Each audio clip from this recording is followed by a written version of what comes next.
Dear students, today we are going to discuss some very important questions from the chapter French Revolutions. So let us start. The first question is, when was the city of Paris in a state of alarms? So dear students, on 14th July 1789 is the right answer. तो आप इसको answer इस तरीक़े से लिख सकते हैं कि the city of Paris was in a state of alarms on 14th July 1789. Then come question number 2.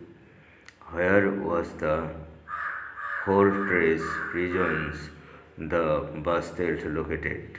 इसका मतलब है जो बास्तिल दुर्ग है ये कहाँ है? तो आंसर होगा in the eastern part of Paris. What is the answer? In the eastern part of Paris. So you can write the answer in this way. The fortress prisons, the Bastilles, was located in the eastern part of Paris. Okay, dear students.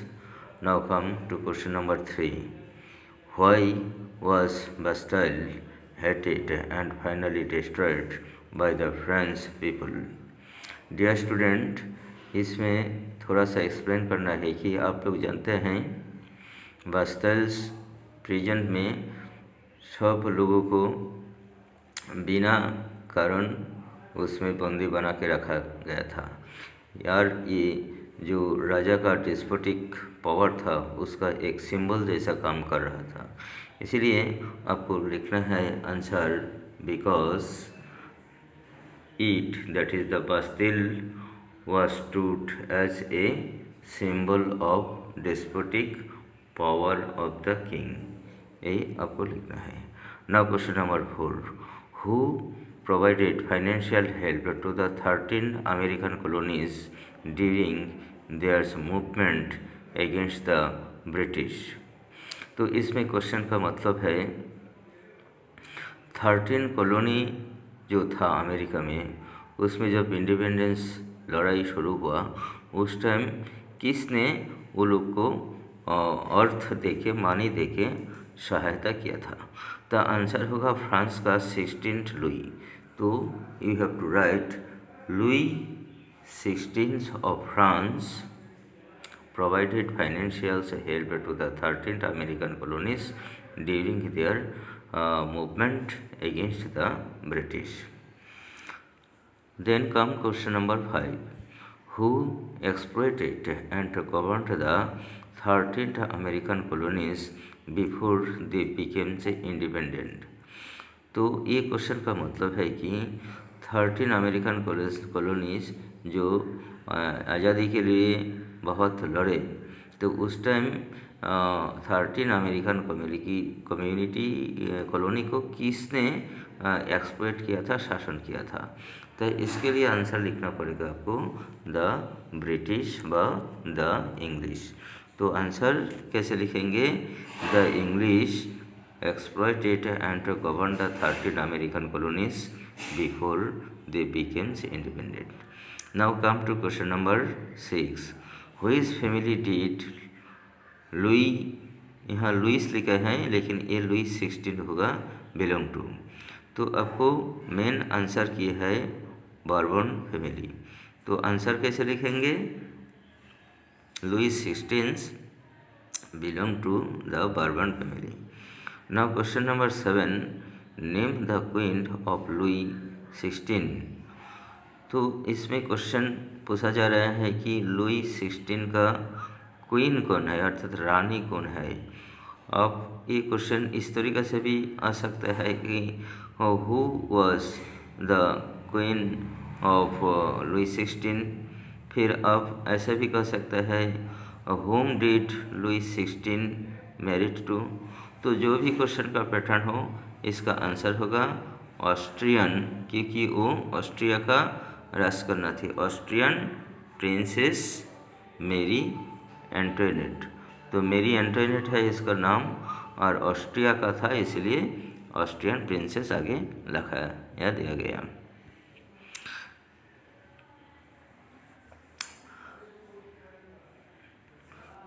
उसके बाद देखिए question number 8, when was old regimes used in France. तो old regime France में कब इस्तेमाल किया जाता था, यूज़ किया जाता था, व प्रैक्टिस किया जाता था। तो इसमें ये जो ओल्ड रिजाइम है इसका मतलब क्या है, पुराना कानून। तो ये पुराना जो रूल्स है ये फ्रांस रेवोल्यूशन के पहले तक अर्थात 1789 तक ये प्रैक्टिस किया गया था।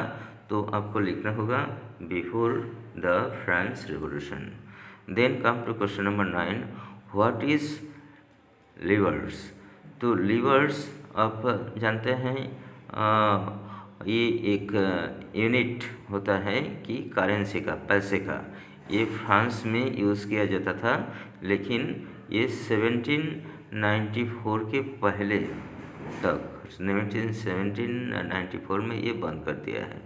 तो राइट आंसर आपको लिखना है it is lever is was the unit of currency in the France discontinued in 1789।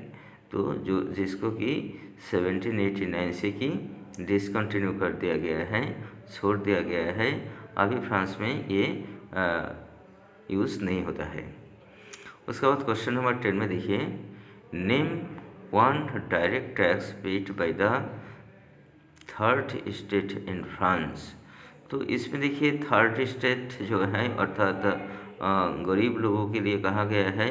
तो ये लोगों को बहुत सारे टैक्स देना पड़ता था। तो अभी आपको इसमें ऐसा टैक्स लिखना है जो डायरेक्ट है। तो ये डायरेक्ट टैक्स का नाम है आपका टाइल्स, TAILLE, टाइल्स। फिर ऐसा ही क्वेश्चन नंबर 11 में देखिए, name the tax levied by the church comprising 1/10 of the agricultural produce. तो इसमें भी ये जो टैक्स है ये एग्रीकल्चरल प्रोडक्शन का 1/10 देना पड़ता था, और ये चर्च को देना पड़ता था। तो इसको आंसर होगा आपका टाइथी, TITEC।